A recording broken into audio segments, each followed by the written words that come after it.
मध्याह्न। प्रिय बच्चों, पिछले क्लास में शीर्षक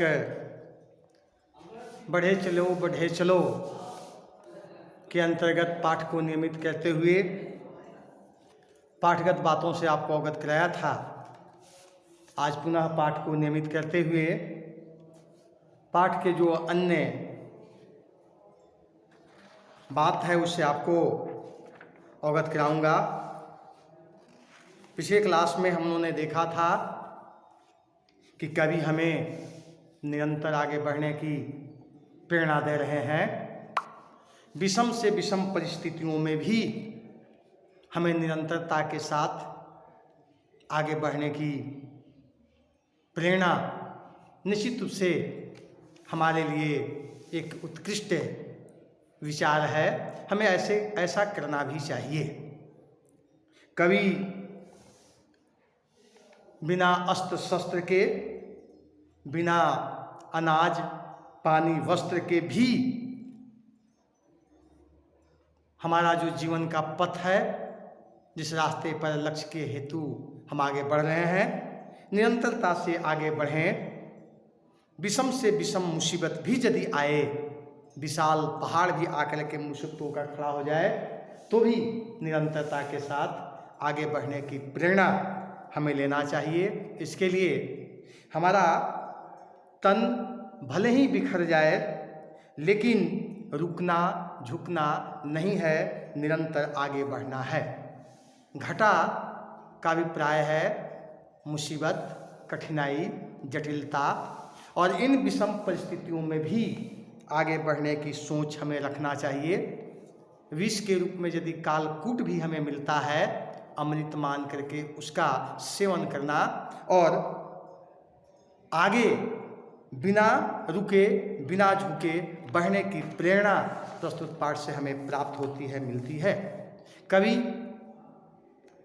गगन उगलता आग हो, छिड़ा मरण का राग हो, लहू का अपना भाग हो, अड़ो वहीं गड़ो वहीं, बढ़े चलो। आसमान से अगर भीषण मुसीबतों की बरसात हो रही हो तो भी, अगर युद्ध छिड़ा हुआ हो, आक्रमण हो रहा हो, परेशानी व्यथा कष्ट दुख आ पड़े हों, भले ही हम होली लहू का खेलें, इसके पश्चात भी लक्ष्य प्राप्ति हेतु हमें अड़ना वही है, गड़ना वही है, लेकिन निरंतरता के साथ गति बना करके आगे बढ़ने की प्रेरणा निश्चित रूप से निश्चित करनी है। चलो नई मिसाल हो, जलो नई मिसाल हो, बढ़ो नया कमाल हो, झुको नहीं रुको नहीं, बढ़े चलो। नई मिसाल हो, एक ऐसा आदर्श उदाहरण प्रस्तुत करना है समाज में, संसार में, राष्ट्र में, परिवार में, कि लोग उसे देखकर उस रास्ते पर चलने के लिए स्वतः को प्रेरित करें। हम उसका एक प्रेरणा स्रोत बने और वह प्रेरणा स्रोत जलती हुई एक ऐसी अग्नि की पुंज हो जो सारी की सारी मुसीबतों को आलोकित कर दे।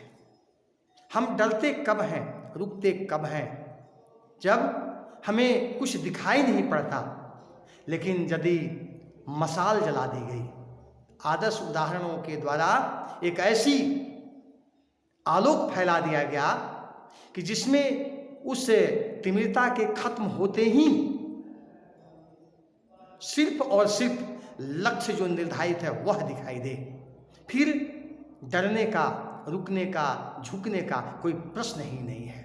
और इस प्रकार का यदि हम आदर्श प्रस्तुत करके आगे बढ़ते हैं तो स्वाभाविक है यह हमारे लिए एक नया कमाल होगा, नए जोश उत्साह उमंग होगी, जिससे हम उन लक्ष्यों को तो प्राप्त कर ही लेंगे, साथ ही साथ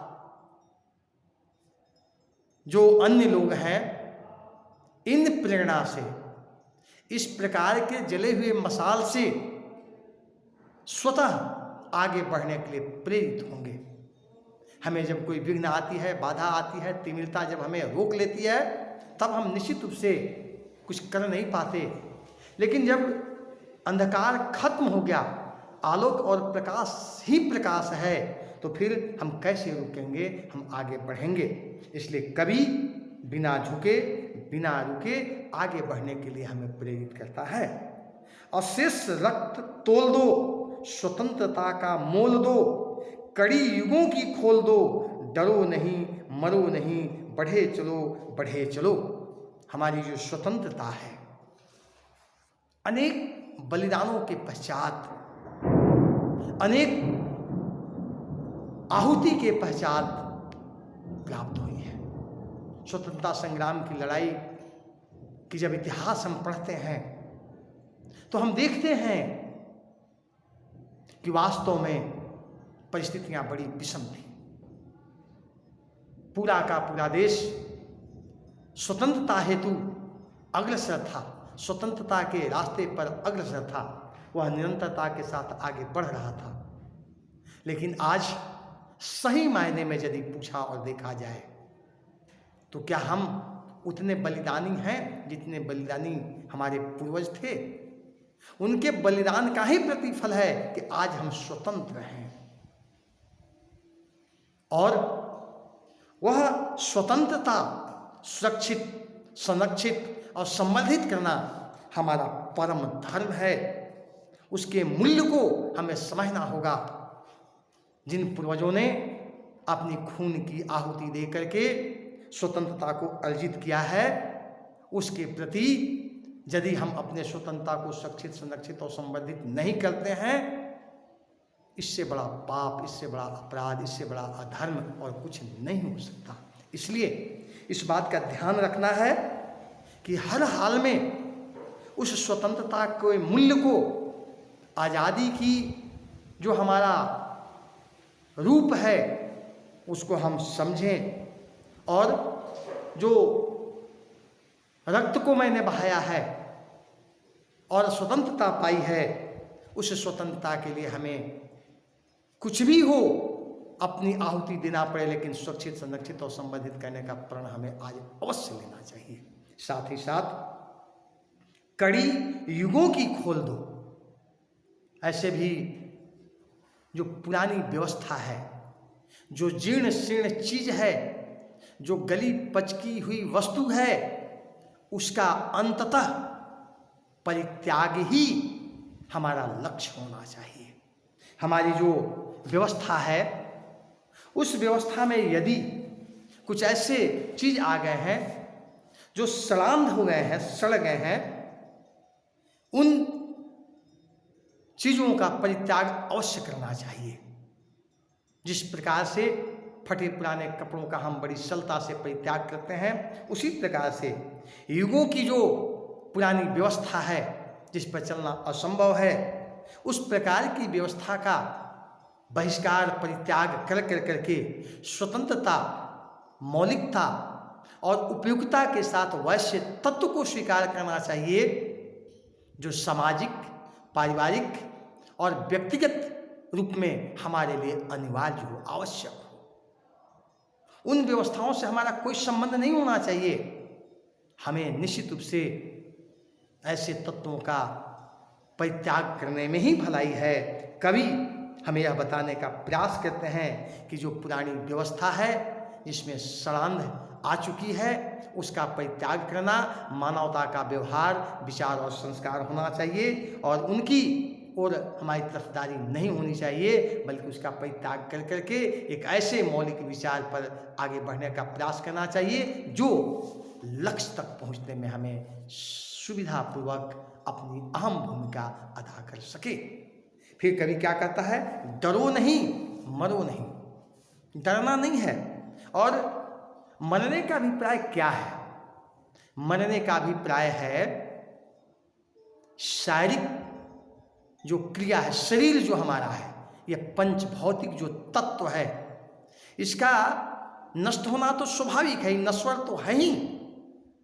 लेकिन यदि इस पंच भौतिक शरीर से, नश्वर शरीर से अगर कोई यश, कोई कृति, सम्मान, प्रसिद्धि ऐसा प्राप्त करें जो शरीर के अंत्येष्टि क्रिया के बाद भी वह इस संसार में यशस्वी बना रहे। हमें ऐसे तत्वों को ही इस शरीर से अर्जित कर करके समान भाव से रखने का निरंतर प्रयास करना चाहिए। यदि ऐसा हम करते हैं तो इससे विशिष्ट बात कुछ हो भी नहीं सकती।